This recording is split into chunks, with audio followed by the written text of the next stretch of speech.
Well, hello, and welcome to another podcast episode of Epic Elite Professionals in Coaching. My name is Chris Aird. I'm your host for today. And not only am I a business owner, but I am the chief business consultant for With Purpose.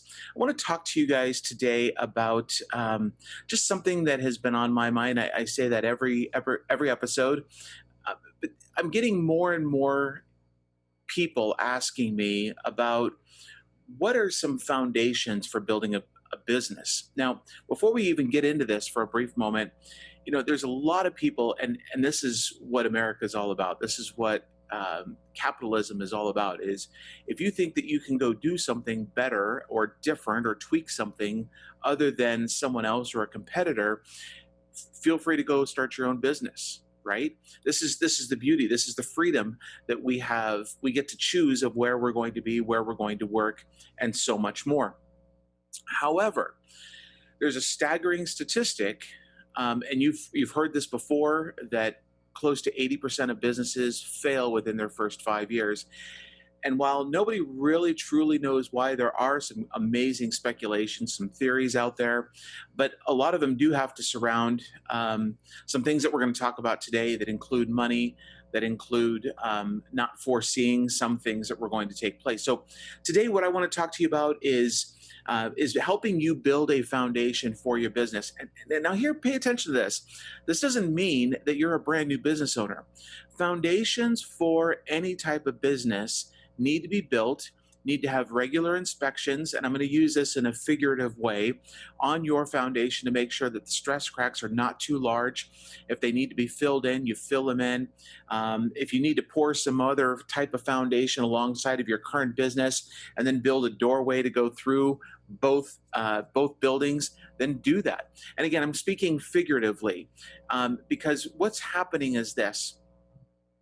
We have a housing boom the past couple of years. Now, I can guarantee you that you would not ever buy a house that if it has not been built on a foundation, right? The reason why we have a foundation for the house is because not only is there additional weight built on wherever that plot of land is going to be built upon, but that foundation is concrete. It's a slab of time that has been tested, and regardless of the way that the earth moves, regardless of the storms that come our way, whatever the case might be, that foundation still holds still. It holds true. Now, of course, there's some exceptions like a sinkhole or anything like that, but you catch my drift. So why would we build businesses without a foundation? Why would we do that? It doesn't make sense. Now, I can tell you why people have done this, or at least the people that have shared this with me, is they get excited about leaving a current place of employment, or sticking it to the man or the boss, right? And so they get excited about building gadgets or widgets or providing a service to a community. And at the same time, they lose momentum because they don't have a team around them that is part of that foundation. They don't have the support. They don't have the networking, if you will. So I want to go through some things for us today. Hopefully you've got a pen and paper or a tablet that you're going to write on. And really what this is it's about business building foundations. Business building foundations. This is simple. It doesn't matter whether you're a brand new startup, you're even thinking about starting your business, or you've been around for 50 years. What I'm going to share you holds true for every single person in every single industry. Now, you've heard of this. You've heard of talking about, there's lots of different articles out there. But I want us to be pretty practical with this, because we can say that we've done these things. We can say that we're going to implement these things, but to actually do them is quite different. I want to bring you up to a client that I had worked with for quite some time, and they had been around for a couple of decades, and they knew everything about them working in the business, but they weren't doing anything to help them work on the business, to help grow it. So really what I'm trying to say is they knew everything that their industry needed, but they weren't doing anything for the foundation. In fact, I used that very analogy when I first started with them. And I told them, the foundation's great. We don't need to really do anything except tweak some things, fill in some gaps, if you will, because the more you want to build onto your business, those stress cracks in that concrete, that foundation, need to be fixed before we can add more weight. And we even need to think about adding another pad of foundation, if you will, for an additional streamline of revenue, right? And so what we did was I took them through a few steps, and here's what they are. You're going to conduct your market research, right? You're going to make sure that what you have to offer is something that people really truly need or want. And I'm not talking about family and friends. For the most part, they're never going to tell you, or they're very rarely going to tell you what you want to hear. Most people struggle by saying no because they want to make sure that they're buying into somebody's dream or that they're feeding someone's dream, right? So, but you want to conduct your market research, and there's a whole bunch of different ways on how to do that.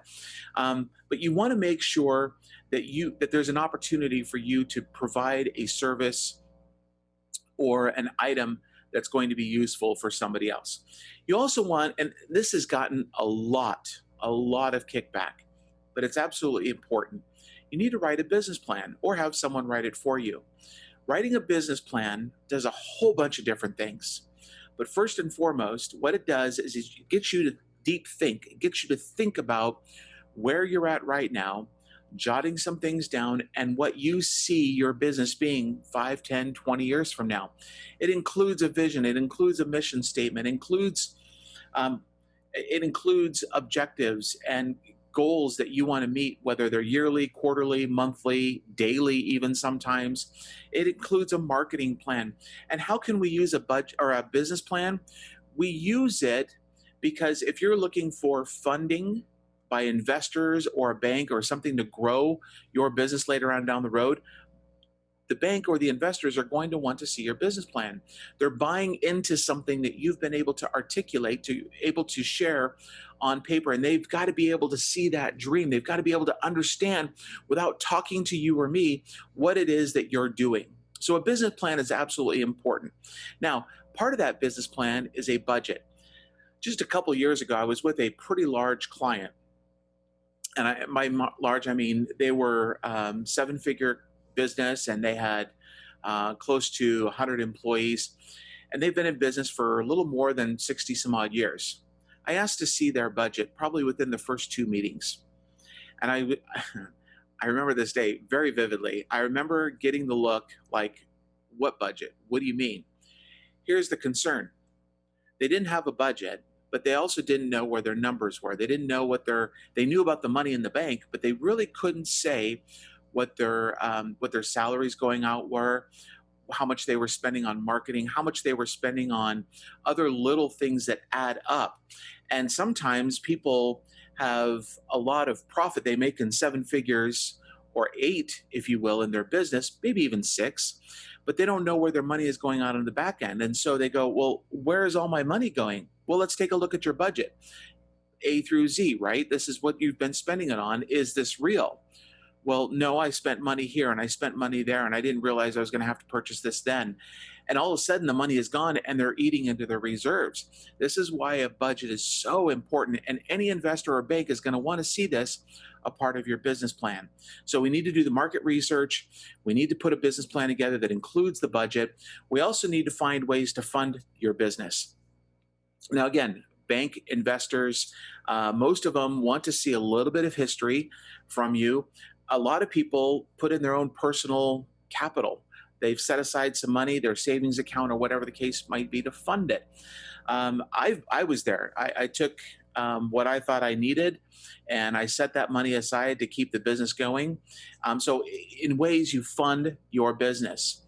You also need to take a look at whether you're going to be working from home, whether you're going to work out of your garage, your backyard, you're going to need office space, you're going to need a warehouse, whatever the case might be. But again, that it gets you really into the mindset of what is it that I really truly need. So your location, what kind of business structure do you need? Are you a legal company and so or a financial company and so you're going to need a PLLC? Do you need an LLC? These are things that an outside perspective that you may not know will be able to help you with. So you want to find someone that's going to be able to be a good bookkeeper or a CPA, unless you're going to do that yourself and you know all the legalities and the laws varying from state to state as well as the federal. So once you've got all this, you probably already have the business name. And that was probably the first thing you thought of. And then you went into all the other things that I was sharing. But having the business name means that you also need to register your business with your state. You go through the corporation commission, and you got to make sure that the name is not taken. You can follow through with registering your business legal entity name through the state, and by then it will, once it's approved, you will then be able to apply for an EIN, or employer identification number, which then gets you an opportunity to set up your business bank account. Once you have all this, you also need to make sure that you've got all of your IDs ready to go, federal, state, all that, the tax stuff, licensing or permitting that you're going to need. And then I want to follow this up with a question. Is this going to be just you? Is there dual owners? What is the percentage of the share of ownership in that? Do you need investors before you really start opening your doors and saying, come on in, we're open, and registering your phone number and all that great stuff, right? So there's a list. At the same time, I want to encourage you to do a few different things. Here's one. Keep your business life from your personal life. Keep your business life from your personal life. Now, what's really, really cool is when you're a business owner, you actually make friends. You have friendships, and some of the best friendships come from people that are like-minded. You're a business owner, they're a business owner, right? You're an entrepreneur, they're an entrepreneur. You make really good friends. At the same time, though, you really want to make sure that your business life does not interfere with your personal life, and vice versa. Now, they're going to blend, but you want to make sure that whatever's going on in your business does not affect your personal life. So you need to really make sure that you're set up for all this. For example, under this umbrella, designated workspace. If you're going to be working from home, make sure that your designated workspace in the business is different from that of the rest of the house. You're also going to need to help adjust your mindset, your thinking, that when you're outside of that designated workplace, that you're not discussing business anywhere else in the house. For you, if you're going outside and you're going to find a workplace, then that becomes a little bit easier. You want to make sure that you know what your working hours are. Are you 8 to 5? Are you 9 to 6? Are you 9 to 2 or 9 to noon? Are you working on Saturdays or Sundays? These are things that you really need to hold true to, because they're your values. And when your values are at play, it's a representation of who you are, at the heart of who you are, into your business and now into your community, to your clients, your customers. Please also make sure that when you set up that business bank account, that you keep it separate from the personal. Really, really important. We could do a whole podcast and then some on that one. You need to make sure you pay yourself. There's been a lot of people that I have worked with that have not paid themselves, and I get it. I was there at one point. At the same time, it really is not rewarding if we're not paying ourselves and we're doing all the work, especially if we're a team of one. So make sure you pay yourself. Also, review your performance. Find a way to put out a little survey or be real with yourself. Find people that you're going to hold you accountable to review your performance, because if you are doing things with whatever niche or industry you're in business, if you're not reviewing that performance, you're never going to know where you can tweak things, you can adjust it, you can do things better, you can back off on something. And it ranges from time management to the way that a product is created to a way that a service is provided. There's so many different things on that spectrum for us to pay attention. So think about how you would review your performance and then provide that to somebody else that was going to hold you accountable. Now, we also talked about having the business plan. And again, I shared with you that there's a little bit of kickback on that. Business plan doesn't have to be exhaustive. A business plan can be 1 or 2 pages, including a budget. At the same time, there are people that do run their businesses without a business plan. Are they successful? There's a few of them that I know. There's a few of them that I know right now that don't have an operating budget, or we've put a budget together, they're not really looking at it. Are they successful? In their mind, they are. Somewhere down the road, it's going to come back and bite them, if you will. So my point is to implement the business plan. When you implement the business plan, you're looking at all the different things that you've written down, that you believe in your heart, that you have shared with other people. Your budget is just as important. Your vision is just as important. Your mission is just as important. Your marketing techniques are just as important. When you're putting all of this together to implement, you really need to make sure that all of that is moving you in the right direction. Part of that also in implementing it is for you and for me as business owners to say, regardless of what's coming to my way, it's gonna get nasty, it's gonna get dirty, it's gonna be great, it's gonna be fun. It's almost a roller coaster ride. You know this if you have business owner friends or entrepreneur friends.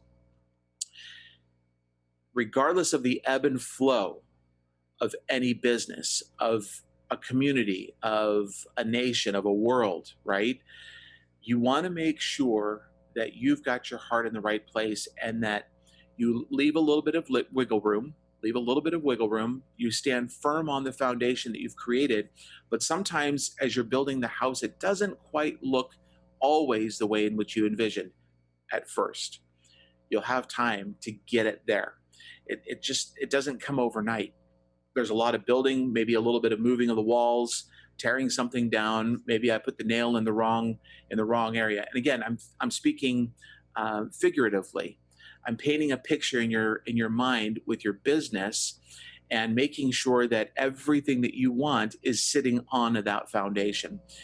And when we're talking about the ebb and the flow of the business, please, please, please make sure that as you start your business or you're 50 years down the road, that you're setting aside money, financial resources for those times that are going to be lean. Again, every business, every industry ebbs and flows. And a lot of businesses the past year went out of business because they did not have enough financial resources. They didn't have enough money to pay people. Yes, a lot of people are thankful for the PPP funding or the EIDL loan through the SBA, the Small Business Association. At the same time, it's an opportunity for us to go, okay, I didn't have amount of money there. Can something like this happen again? Maybe not necessarily in a pandemic, but if people aren't buying my services, or how about this? I've experienced this before with clients where a client that they're working for chooses not to pay for almost 90 days. What are you going to do then? So when you're thinking about the finances, set some money aside for those rainy days, for those times that you hope never happen, but it's sitting there. Now there's lots of different processes, there's lots of different methods out there for you to set aside the money, but it's an opportunity to help build your foundation for your business. I would also say to you this, you've got to know your numbers.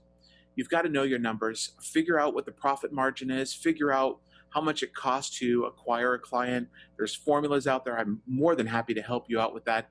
But at the same time, you've got to know your numbers and make sure that you recognize whether you want a month of putting money aside or you want to be able to operate should nobody be using your services or buying anything for 3, 6 months, maybe even a year.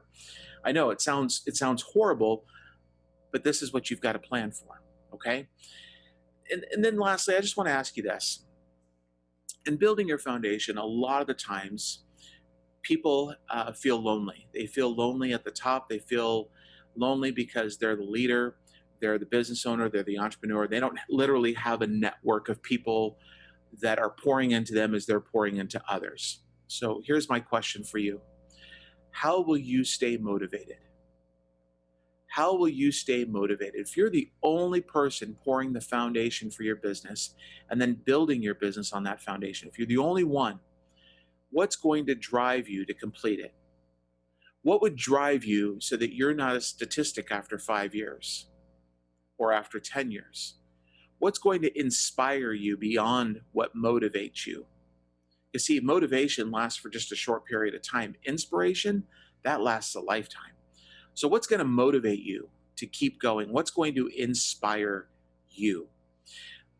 It's been a pleasure to host you today. I hope that this has been good for you. It gives you some fuel for thought. And I hope that with this, that you'll really start thinking about it, maybe even reach out and get some assistance through someone that knows tax codes, the legal stuff, maybe even a business consultant that's going to be able to help you navigate a lot of things that are pretty gray for people, because really for you, you just want to be in the business. That's really what it is. You just want to provide a service or build widgets or gadgets or a product for people. To have the idea and understanding of actually running the business is not on most people's radar. In fact, I was reading a book just recently where someone was interviewing a woman who decided, decided to open up a pie shop, and she enjoyed baking the pies, but she did not enjoy sweeping the floors and washing the dishes and running the business and running to the bank and finding new employees and all the tax code stuff and budgeting and all of that. She did not enjoy all of that. What she enjoyed was baking the pies. That, my friends, is the difference between working in the business and working on the business. I'm your host today for E.P.I.C, Elite Professionals in Coaching, the podcast. My name is Chris Harrod. It's been a pleasure to serve you today through this podcast. I hope you have a blessed day and live with purpose.